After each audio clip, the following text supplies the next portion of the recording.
Assalamualaikum warahmatullahi wabarakatuh. Nama saya Faisal Sabila Rashid dari 12 IPA SMA Muhammadiyah 5 Jakarta.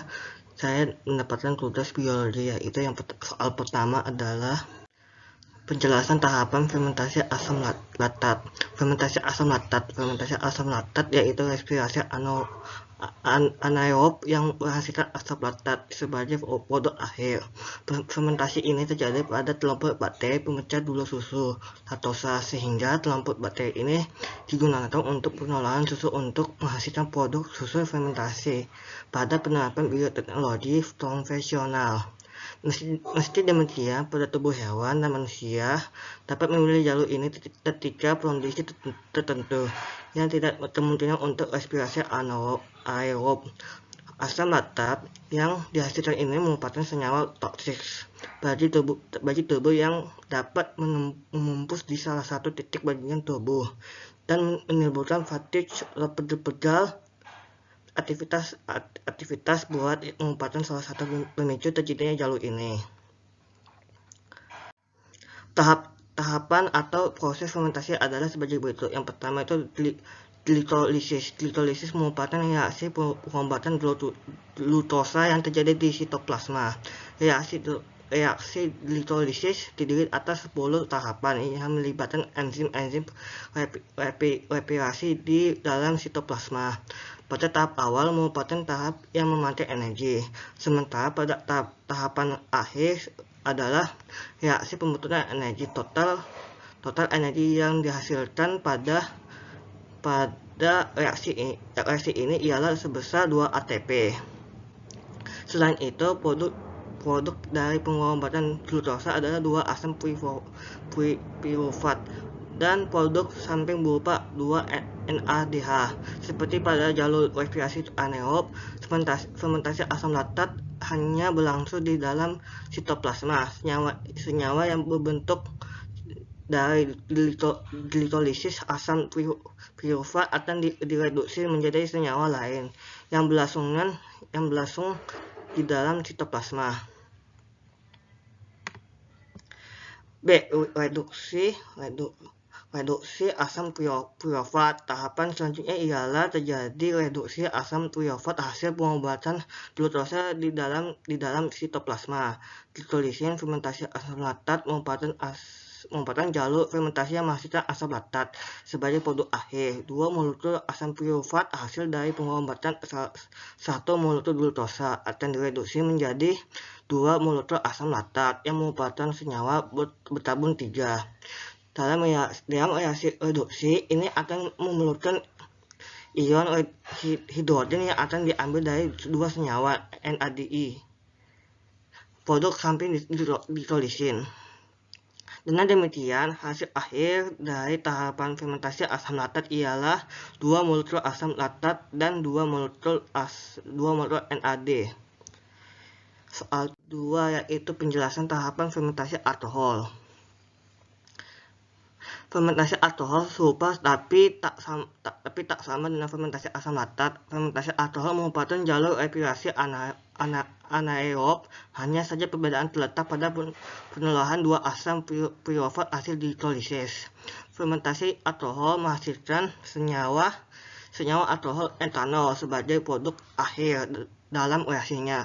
Fermentasi alkohol terjadi pada kelompok tamir, jamur uniseluler, beberapa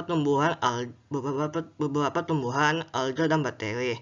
Energi yang dihasilkan pada fermentasi alkohol juga sama dengan fermentasi asam laktat. Organisme yang menempuh jalur ini sebagai reaksi penghasilan energi dimanfaatkan untuk menfermentasi makanan dari karbohidrat untuk menghasilkan alkohol seperti tape, tuak, sak, bir, wine, dan lainnya. Alkohol merupakan senyawa kimia yang memiliki ciri khas dan rasa yang menimbulkan kenikmatan bagi peminumnya. Sifat lain yang dimiliki oleh alkohol ialah mampu menghilangkan kesadaran serta mampu memberikan rasa hangat. Proses tahapan fermentasi alkohol sebagai berikut. Proses tahapan fermentasi proses tahapan fermentasi atau sebagai berikut. Yang pertama itu ada glikolisis.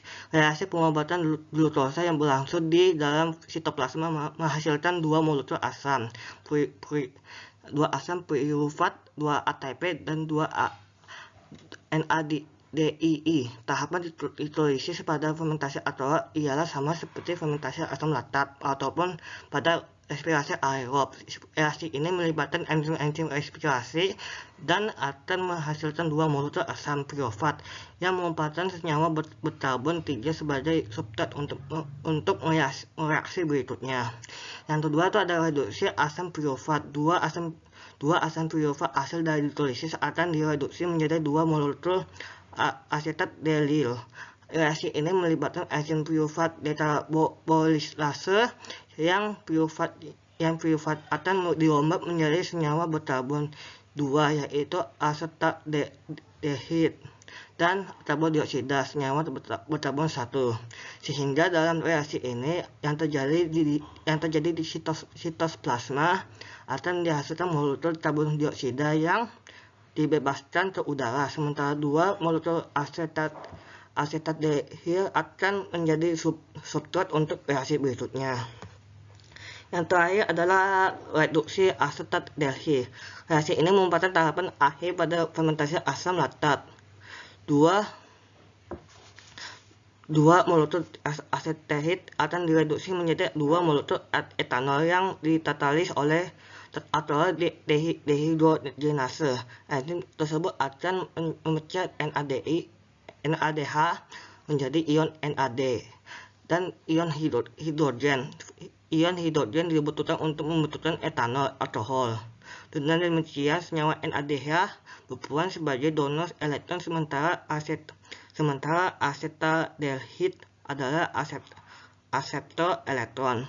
Hasil akhir dari reaksi ini ialah terbentuknya dua molekul alkohol etanol dan dua molekul karbon dioksida. Pertanyaan terakhir, berikanlah contoh peristiwa dalam kehidupan sehari-hari yang terkait dengan proses reaksi katabolisme anaerob, misalnya dari fermentasi.